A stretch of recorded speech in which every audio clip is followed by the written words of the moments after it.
भगवान से भी बढ़कर भगवान का नाम है। यदि हम राम राम कृष्ण कृष्ण हरि हरि राधा राधा प्रतिपल रट रहे हैं तो भगवान हमारे हृदय में प्रकाशित होंगे। भगवान हमारे नेत्रों में जरूर वो सामर्थ्य देंगे कि इस माया का पर्दा हटाकर हम कण कण में क्षण क्षण में भगवान का अवलोकन करें। भगवान विराजमान है। इसलिए ये निरुत्साहित करने वाली बात तो किसी की जबान में नहीं आनी चाहिए। हम प्रयास करेंगे, हो सकता है हमारा प्रयास असफल प्रयास रहे, लेकिन हम फिर प्रयास करेंगे तो 1 2 3 बार 4 बार हम किसी बार तो सफल प्रयास करने वाले बन ही जाएंगे। हमें निराशा बिल्कुल पसंद नहीं। हताश होना, उदास होना, निराश होना ये हमारे जीवन में नहीं, और ये हम मनुष्य जीवन में बर्दाश्त नहीं करना चाहते। आप लोग वहीं परास्त हो रहे हो जहां भगवान का आश्रय नहीं। क्या है,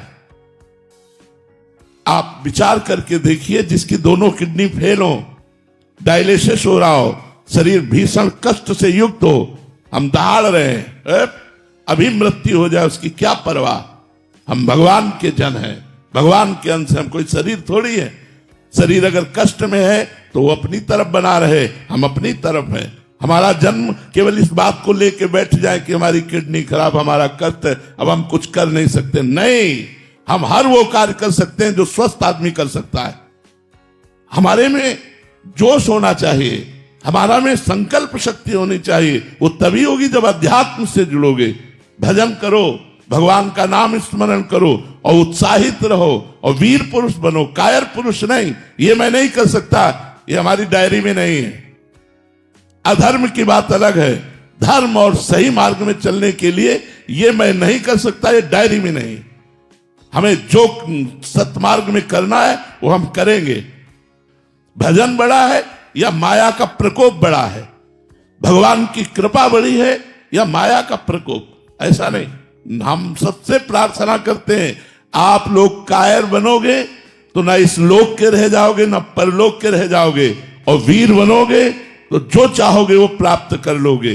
तुम भगवान की संतान हो, महाबली अनंत वैभवशाली हनुमान जी महाराज जिनके चरणों को दुलार करते हैं, उन भगवान के बच्चे हो, उन भगवान के अंश हो। तुम में अपार सामर्थ्य, तुम अपनी शक्ति को जागृत करो और जागृत करके भगवत प्राप्ति करो। जब हम भगवान को अधीन कर सकते हैं भगवान का नाम जप करके, तो और क्या नहीं कर सकते। इसलिए खूब नाम जप करो। जबान हिलाने में क्या जाता है, राधा राधा राधा राधा राधा राधा, इसी से भगवत प्राप्ति हो जाएगी। जो कर्म करो भगवान को समर्पित करो, खूब नाम जप करो। देखो भोग विलास तो लंका में भी बहुत था, लेकिन विभीषण जी ने भक्ति की कि नहीं की। हम वही बात बार बार आपको दोहरा रहे हैं। हमारा जिद्दी स्वभाव होना चाहिए। हम जिस कार्य को करना है उसे करके रहेंगे, चाहे लाख बाधाएं आए, मुझे परास्त कोई नहीं कर सकता। अगर हमारा स्वभाव इस कोटि का रहेगा तो हमें कोई परास्त नहीं कर सकता। लंका निश्चर निकर निवासा, यहां कहां सज्जन कर वासा। जहां एक भी सज्जन पुरुष नहीं, घोर राक्षसी प्रवृत्ति का तांडव हो रहा है, वहां विभीषण जी ने वो भक्ति की कि भगवान कह रहे तुम सारी के संत प्रिय मोरे, धरो देह नहीं आन निहोरे। तुम्हारे जैसे संतों के लिए मैं अवतार धारण करता हूं। जब लंका जैसे क्षेत्र में भक्ति का विस्तार विभीषण जी ने अपने हृदय में कर लिया, तो हम चाहे अमेरिका में हो, चाहे हॉलैंड में हो, चाहे इंग्लैंड में कहीं भी हो, जब हम नहीं बदलने वाले तो हमें कोई नहीं बदल सकता। हम मांस नहीं खाना चाहते, कोई नहीं खवा सकता। हम मदिरा नहीं पीना चाहते, कोई नहीं पिला सकता। हम व्यभिचार नहीं करना चाहते, कोई नहीं करा। और अगर हम करना चाहते हैं तो भारत में क्या वृंदावन में करोगे? क्या नहीं है यहाँ? अगर भगवान है तो सब कुछ है। यहाँ भगवान भी है तो सब कुछ है। अगर हम भजन ना करना चाहे तो वृंदावन में भी भजन नहीं होगा, और भजन करना चाहे तो अमेरिका में, इंग्लैंड में, हॉलैंड में, जहां भी हो तुम सब जगह भजन कर सकते हो, क्योंकि आपको भजन करना है। हम एक ही मेज में बैठे हैं, दूसरा कुछ खा रहा है, हमें जो पसंद है वो हम पा रहे हैं। राधा राधा राधा, उसका प्रभाव हमारे ऊपर थोड़ी पड़ जाएगा। एक ही ऑफिस में काम कर रहे हैं, दूसरा अपनी चाल चल रहा है, हम अपनी चाल चल रहे हैं, क्या फर्क पड़ता है? इसलिए ये बात रख कर कि हम विदेश में विषय बाहुल्यता होने के कारण भजन में हम रति नहीं कर पा रहे, ऐसी बात गलत है। बहुत से ऐसे भक्त हैं जो हम आपको बता सकते हैं, हमारे ही परिचय के हैं। एक तो ऐसे गृहस्थ हैं जो 30-35 वर्ष की अवस्था है, रुपया पैसा सब वैभव, और उन्होंने वृंदावन में संकल्प किया आजीवन ब्रह्मचर्य से रहूंगा, कभी कोई व्यसन नहीं करूंगा, कभी कोई गंदा भोजन नहीं करूंगा, और नियमित अष्टयाम सेवा अमेरिका में रह के कर रहे हैं। वो हर हफ्ते 10 दिन में भेजते रहते हैं इन लोगों के पास कि हमारे ये दिनचर्या चल रही, कोई त्रुटि तो नहीं हो रही, रंग बिहारी उनके पास भेजते रहते। तो हम ये देख रहे हैं कि जैसी वृंदावन में भावनात्मक सेवा, ऐसी वो अमेरिका में कर रहे हैं। और अब जब आते हैं बड़े दैन्यता से रहते हैं, यहाँ साधारण अचला लगाया, साधारण कपड़ा पहनते हैं। तो हम अपनी रहनी से रहे। अगर हम अपनी रहनी से न रहे तो भारत में कम विचार हो रहा है क्या, कम व्यसन हो रहा है क्या, कम गंदगी है क्या? आप देख लो ना, नए नए बच्चों की आदतों को देखो कहां बहती हुई चली जा रही है। तो हमें चाहिए कि किसी भी देश या किसी स्थान प्रधानता से हमारी भक्ति नहीं, हमारे उद्देश्य से हमारी भक्ति बढ़े। हम जहां भी हों अपनी भक्ति को अपने हृदय में बसाएं। हम वहां के व्यवहार को, वहां के आचरणों को अपने हृदय में ना आने दें। तो हम कहीं भी रहे, हम भगवान के बनकर के खूब अच्छी तरह भगवान की भक्ति कर सकते हैं। और अगर हम भक्ति ना करें तो वृंदावन में रहकर भी भक्ति नहीं कर सकते। मैं आपसे कह रहा हूं, वृंदावन भगवान का धाम है, यहां भी रह करके वो सब कुछ हो सकता है जो बाहर हो रहा है। और अगर भक्ति करना चाहो तो बाहर में भी कर सकते हो, वो सब कुछ कर सकते हो जो वृंदावन में भक्त जन कर रहे हैं, वही आप कर सकते हो। युगल सरकार विराजमान करके उनको मंगला, उनको राजभोग, उनकी आरती, उनकी चरण सेवा, उनके पद सुनाना, नाम जप करना, भगवान के भक्तों के चरित्र पढ़ना, क्या नहीं कर सकते हो। तो इसलिए हमें ये भी बात पसंद नहीं कि हम किसी देश का हवाला दे करके अपने जीवन को व्यर्थ जाने दें। नहीं, हमारा उद्देश्य मजबूत है तो हम चाहे जिस देश में रहे, चाहे जिस प्रांत में रहे, चाहे जिस जगह में रहे, हमारी भक्ति में कोई असर आने वाला नहीं। अगर हमारा उद्देश्य सही नहीं है तो भक्ति क्षेत्र जहां भक्ति नृत्य कर रही, वृंदावन में भी भक्ति नहीं कर सकते। उद्देश्य ठीक होना चाहिए हमारा। हमारे ऊपर भगवान की कृपा हुई है तब हम भक्ति मार्ग में कदम रखा है। अतिशय कृपा राम की हुई, पाव देह या मार्ग सोई। तो फिर अहंकार क्यों? आप थोड़ी कर रहे हैं। भगवान आपके ऊपर कृपा करके आपको भक्ति का मार्ग दिया, भक्ति करने की शक्ति दी, भगवान का नाम कृपा करके आपकी जिह्वा पर चल रहा है, तो अहंकार क्यों? अविवेक के कारण अहंकार बढ़ता नहीं, तो विवेक धारण करो तो अहंकार किस बात का? हम क्या कर सकते हैं? हमें जो पावर है वो भगवान का दिया हुआ है, तो हम व्यर्थ में अहंकार क्यों करें? हमें जो सत्मार्ग मिला है भगवान का दिया हुआ है, हम जो भक्ति कर रहे हैं भगवान के द्वारा दी हुई कर रहे हैं, हमारे ऊपर भगवान की असीम कृपा है, ये सोचना चाहिए। अहंकार करने की जरूरत क्या है? अहंकार से तो पतन हो जाएगा। अहंकार भगवान को पसंद नहीं। अहंकार अज्ञान के कारण हो रहा है, उसको हटाइए। भगवान की कृपा है, आपके द्वारा जो भक्ति हो रही है, हाँ बिल्कुल। अगर अहंकार रखेंगे तो जो हो रही है वो भी छूटती चली जाएगी और काम क्रोध आदि आपके ऊपर हावी हो जाएंगे और गिर पड़ोगे। जिसने जिसने अहंकार किया उसे मुंह की खानी पड़ी। अहंकार का त्याग करो, अहंकार ठीक नहीं है।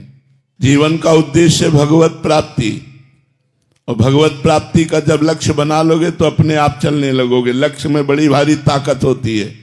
जब हमारा लक्ष्य बन जाता है कि हमको ऐसे चलना है, हमको अमुक जगह पहुंचना है, तो हम में पावर आ जाता है।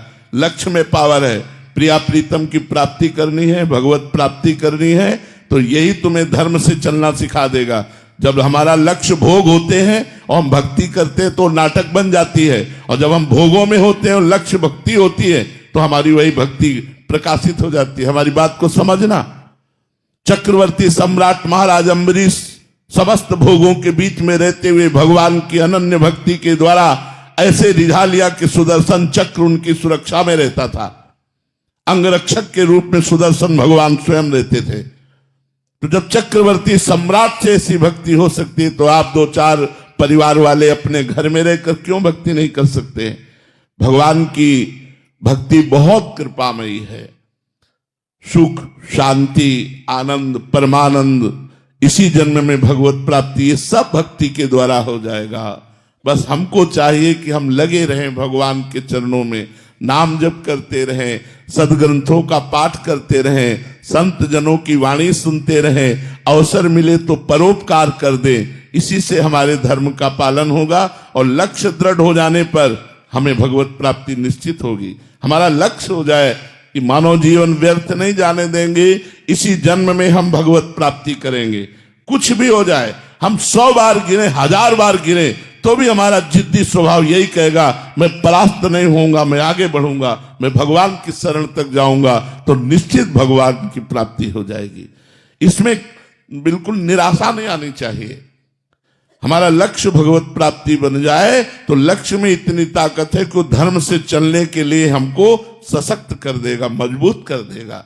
हमारे अंदर वो सब विवेक रूपी शस्त्र आ जाएंगे जिससे हम अधार्मिक प्रवृत्तियों का नाश करके धर्म में चल सके। इसलिए लक्ष्य बनाओ भगवत प्राप्ति। लेकिन भगवत प्राप्ति का लक्ष्य वही बना सकता है जो सत्संग सुनकर अधार्मिक भोगों का त्याग कर रहा है।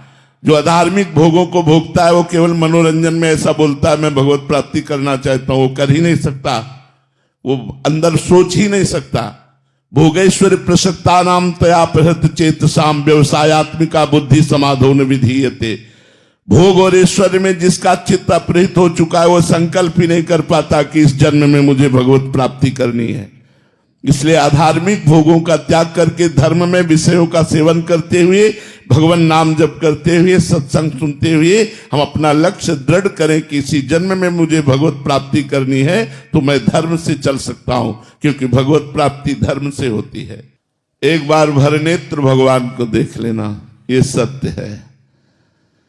भगवान को देख लेना। जो लोग कहते हैं मृत्यु सत्य, वो खुद जानते ही नहीं मृत्यु तो असत्य है। किसकी मृत्यु होती है? आत्मा अजर अविनाशी है, पंचभूत में मिल गए, कोई नहीं मरा। मरा कौन? कोई नहीं मरा। बोले मृत्यु सत्य, मृत्यु कहां से सत्य है? किसकी मृत्यु सत्य है? आत्मा तो अविनाशी अजर अमर है, उसे कभी मरना नहीं होता। और पंचभूतों में मिल गए तो मृत्यु किसकी हुई? किसी की नहीं। तो सत्य क्या है? भगवान, भगवान का भजन। उमा कहाऊं मैं अनुभव अपना, सत हरि भजन जगत सब सपना। सत्य है भगवान। अगर भगवान का भजन हो रहा है तो आपका सत्य में जीवन जा रहा है। अगर भगवान से विमुख हो तो भोग में जीवन, नरक में जीवन है, मृत जीवन है। मृत जीवन जिन हरि भगति हृदय नहीं आनी, जीवित सब समान ते प्राणी। वो मुर्दे के समान जिंदा माना जाता है जिसके हृदय में भगवान का स्मरण नहीं चलता, भगवान नाम जप नहीं हो रहा हो। व्यर्थ जीवन है। मरोगे तो क्या लाद के ले जाओगे? बिल्डिंग, बैंक बैलेंस, परिवार, रिश्तेदार, नातेदार, तुम्हारा शरीर भी यहीं भस्म हो जाएगा। 4 दिन की चांदनी देखो, 40 वर्ष व्यतीत हो गए, 50 वर्ष व्यतीत हो गए, पता नहीं चला। अब पता नहीं कितनी श्वासें हैं, उनमें भी कौन सा रोग आने वाला है। कैंसर आ जाए, क्या आ जाए, क्या परेशानी आ जाए, और उस समय भगवान का भजन कर पाएंगे क्या? अभ्यास नहीं किया स्वस्थ में रहकर भजन करने का, तो अस्वस्थ अवस्था में फिर भजन नहीं होता। इसलिए यावत स्वस्थ मिदम कलेवरम यावत च दूरे जरा। जब तक तुम्हारा शरीर स्वस्थ है, बुढ़ापा दूर है, भजन करके भगवान की प्राप्ति कर लो।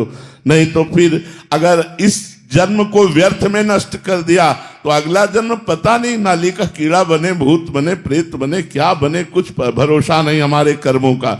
जब इतना बड़ा महात्मा एक हिरन के चिंतन में अगला जन्म हिरन का पा सकता है, तो हम लोग सुअर कुत्ता बन जाए तो कौन सी बड़ी बात है। इसलिए होश में निरंतर भगवान का स्मरण करते हुए ये बात समझ लो कि हर श्वास, हर मिनट, हर घंटा, हर प्रहर, हर दिन, हर मास, हर वर्ष वही सत्य है जिसमें भजन किया गया। भगवान से चित्त कर सकते हैं और सब कर सकते हैं। हमारी वाणी है, बोल सकते हैं, तो राम क्यों नहीं बोले, राधा क्यों ना बोले, कृष्ण क्यों ना बोले, मृदु क्यों ना बोले, हितकर क्यों ना बोले। हाथ है तो हम परोपकार क्यों ना करें, पैर है तो हम प्रदक्षिणा क्यों ना करें, हृदय है तो हम भगवान को समर्पित क्यों ना करें। अन्य साधन सब शून्य है, भगवान का नाम जप ही अंक है। जैसे अंक रखने से शून्य 10 गुना महत्व रखता है, अंक हटा देने पर शून्य का कोई महत्व नहीं। ऐसे ही भगवत चिंतन शून्य, हर सत्क्रिया यहां से ब्रह्मलोक तक ले जाएगी, लेकिन ब्रह्मलोक भी नाशवान है। आ ब्रह्म स्तंभ पर्यंतम सर्वम मायामयम जगत सत्यम सत्यम पुनः सत्यम हरिर नामयु केवलम। हमें ऐसा नहीं बोलना। आप चूंकि भजन कर रहे हैं, समाज के लिए प्रश्न है, लेकिन बिल्कुल हम इस बात को सुनना नहीं चाहेंगे कि हमसे भजन नहीं होता। भजन होता सिद्धों से है, साधक को जबरदस्ती भजन करना पड़ता है। हम अभ्यास योग युक्तेन चेतसा नान्यगामिना, हम ऐसा अभ्यास इस जन्म में करेंगे, हमारा चित्त भगवान को छोड़कर और कोई चिंतन ही न करे। अभ्यास के द्वारा सब कुछ किया जा सकता है। हम निराश, हताश, उदास ऐसे व्यक्तित्व नहीं होना चाहिए। किसी भी स्थिति में, किसी भी कार्य प्रणाली में, किसी भी क्षेत्र में निराशा हमारे अंदर नहीं होनी चाहिए। हमारे अंदर उत्साह होना चाहिए। हम रौंद के फेंक देंगे हर बाधाओं को। हम भगवान के बच्चा हैं, हम अविनाशी परमात्मा के अंश हैं। ऐसा नहीं है कि हम इंद्रियों की विलासिता और मन के भोग विलासिता में ऐसा बोल पड़े कि हमसे भजन होता ही नहीं, भजन के बिना नहीं। भगवान की प्राप्ति के लिए सुलभ मार्ग भजन है। भगवान का जितना चिंतन किया जाएगा उतना ही हम माया से हटकर भगवान के समीप होते जाएंगे। अनन्य चेता सततम यो माम स्मृति नित्य सा तस्याहम सुलभा पार्थ। भगवान उसके लिए सुलभ होते हैं जो नित्य निरंतर भगवान का चिंतन करता है। अपने चित्त को भगवान के चरणों में लगाने में परेशानी क्या है? जब युद्ध जैसा कार्य भगवान का चिंतन करते हो सकता है, तो कौन सा ऐसा कार्य है जो भगवान का चिंतन करते ना हो? हम मुख में भगवान का नाम स्मरण कर रहे हैं मधुर मधुर, और शरीर से हम चेष्टाएं कर रहे हैं, कर्म कर रहे हैं, और वो कर्म भगवान को अर्पित कर रहे हैं। हम नित्य प्रतिक्षण भगवान के नजदीक पहुंच रहे हैं। भगवान का विस्मरण करके केवल धन संपत्ति और भोगों की चाह में भटकना, ये तो दिव्य मनुष्य जीवन को व्यर्थ नष्ट कर देना है। इसलिए सबसे प्रार्थना है, ये शब्द तो आना ही नहीं चाहिए कि भजन के बिना हमारा जीवन किसी कार्य का नहीं है, हम भजन नहीं कर सकते। ये शब्द नहीं आना चाहिए कि भजन नहीं कर सकते। भजन के बिना जीवन किसी कार्य का नहीं। जब आप सुअर कुत्ता बनोगे तब भजन करोगे, जब आप पशु पक्षी बनोगे तब भजन करोगे। अरे दुर्लभो मानुषो देहो, इतना दुर्लभ मनुष्य शरीर मिला, यदि इस मनुष्य शरीर में अपने प्रभु से प्रेम न कर पाए, प्रभु को रिझा न पाए, तो और क्या है?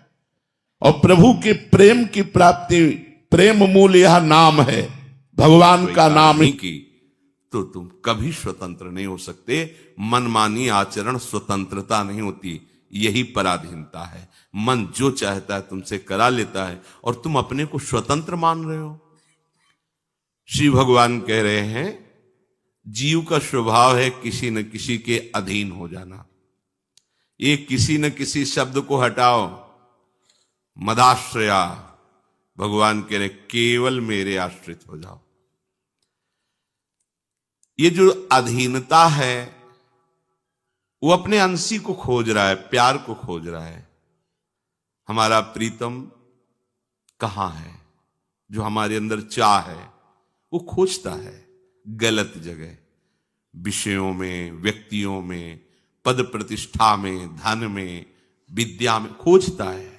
शायद मेरे हृदय की तृप्ति का ये स्थान हो, पर ये खोज बहुत समय से चल रही हो, अभी तक विश्राम नहीं मिला, मतलब हमारा रास्ता गलत है। हमें प्रभु के सन्मुख होना है और संसार की तरफ पीठ करना है। प्रभु के सन्मुख, अभी हम प्रभु की तरफ पीठ किए हुए हैं और संसार की तरफ खोज कर रहे हैं।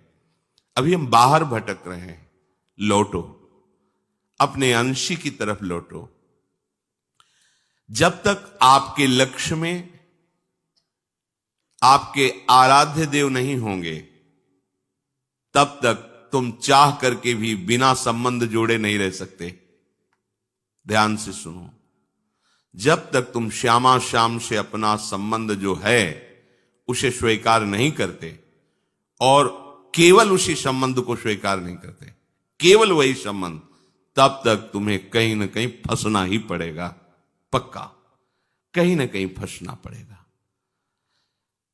शरीर प्रकृति का अंश है और आप परमात्मा के अंश हैं। प्रकृति की किसी भी वस्तु, व्यक्ति, स्थान से आपकी तृप्ति कभी ना हुई है, ना हो रही है और ना होगी, क्योंकि आप परमात्मा के अंश हैं। तो आपको प्रभु से ही तृप्ति होगी। जहां हमारे अंशी मिले तो हृदय कह पड़ता है अब कछुनाथ न चाही नहीं। नहीं स्वात्मारामम विषय मृग तृष्णाम भ्रमयति, आत्माराम पुरुष कभी विषय तृष्णा में, मृग तृष्णा में भ्रमित नहीं होता। आप शरीर को मैं माने हुए हैं तो प्रकृति से रचा हुआ शरीर प्रकृति की तरफ ही आपको घसीटेगा, प्रभु से विमुख कर देगा। बहुत सुंदर बात, यही हो रहा है। फिर वो मानने लगता है ये कि मेरे शरीर की मनचाही भोग सामग्री मिले, यही भगवत आराधना का फल है, यही साधना का फल है। बस मेरे को जो चाहिए वो मिलता रहे, मेरे को, मेरी इंद्रियों को, मेरे मन को, मेरे शरीर को। भूल गया उसे क्या चाहिए। वो दूसरों की चाह को अपनी चाह मान लिया। प्रकृति के बने हुए शरीर से, प्रकृति के अंतःकरण से, प्रकृति के आकर्षण को अपना आकर्षण मान लिया। मुझे ये चाहिए नहीं। सच्ची मानिए, यही फसाव, यही जड़ चेतन की ग्रंथि है। अपने को प्रकृति का मान करके, अर्थात शरीर मान करके, और शरीर की आवश्यकताओं की पूर्ति को अपनी चाह मान करके हम पूरा का पूरा जन्म नष्ट कर देते हैं। अंदर से ही रहता है कि अगर मेरी चाही वस्तुएं मिलने लगे, चाहे भोग मिलने लगे, तो मैं निहाल हो जाऊंगा। आप विश्वास कीजिए, जो आप चाह रहे हैं वो किसी को सब कुछ प्राप्त है, लेकिन वो आपसे ज्यादा जल रहा है, क्योंकि उसकी और बड़ी चाह हो गई है। जिसको आप देखकर आकर्षित हो रहे हो, उसी वस्तु को भोगने वाला किसी और वस्तु की तरफ देख रहा है, क्योंकि वहां उसको तृप्ति ही नहीं मिली, क्योंकि है ही नहीं।